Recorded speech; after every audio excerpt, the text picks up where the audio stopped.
Hey everybody, Vinny here. Welcome back to the kitchen.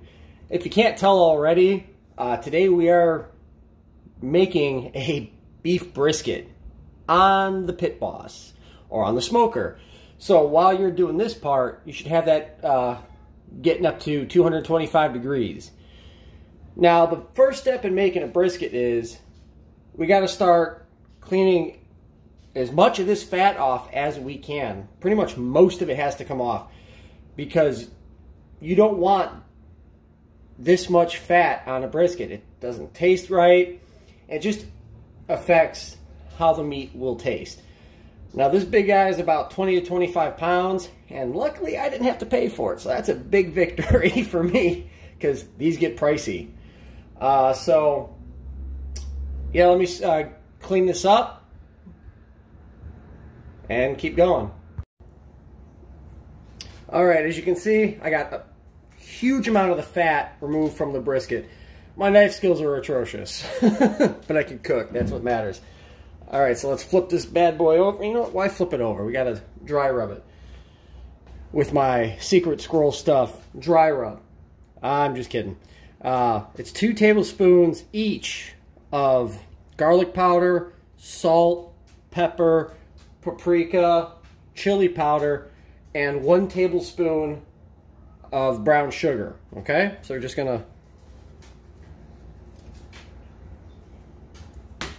coat the meat. So I'm gonna do this. Be right back. Look at that. This is gonna be good. Now, mind you, I'm making this for tomorrow because it's gonna smoke overnight. It's a 16-hour smoke, but it's all dry rub. Now we got our temperature probe, which great thing about the Pit Boss, it comes with it. We're going to go right into the thickest part of the beef. Get on in there, you tough one. Okay, now it's going to go on the smoker at 225 until we get an internal temperature reading of 160. So throw it on the smoker. Be right back. Okay, we got the brisket off the smoker, Pit Boss grill, whatever. It's been going for about 4 hours. And on top, you see that's about 5 tablespoons of butter. Just chopped it up. Some people say you should melt it first, but it's going back on the smoker, so it'll melt. Now we have to pour on our delicious brisket base. It doesn't sound delicious, but trust me, it helps with the flavors.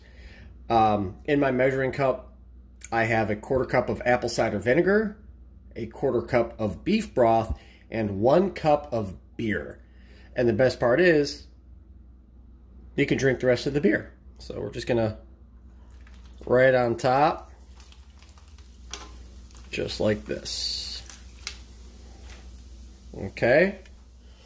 Now, some of you might be thinking, oh, well, that's not enough. Oh, trust me, it's more than enough for a brisket. We're going to cover it with foil. I got this grill foil,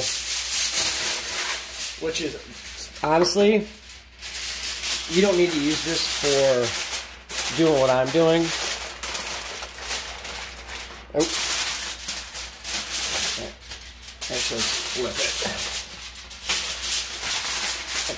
it. One side's the non-shiny side is actually the non-stick side. It says it right on there. But you don't need to use the grill foil when you're using a tray like this. So now what we're going to do is we're going to put this on the grill. It's going to sit on there until the internal temperature gets to around 205 degrees. So, see you in a few hours. Alright, the brisket is off the smoker. It's got to rest here for about an hour. Let it cool down. And we got to slice it up. Okay, as you can see, we're done. Got that nice bark on the top. Tried to pull it out and just fell apart. Pretty much shredded itself. It's got that beautiful pink smoke ring, which is what you want. But, you know, just slice it up against the grain, shred it, whatever works. But that's how you make a brisket on a Pit Boss. So, thanks for watching. Please like, subscribe, and comment. And I'll see you in the next video.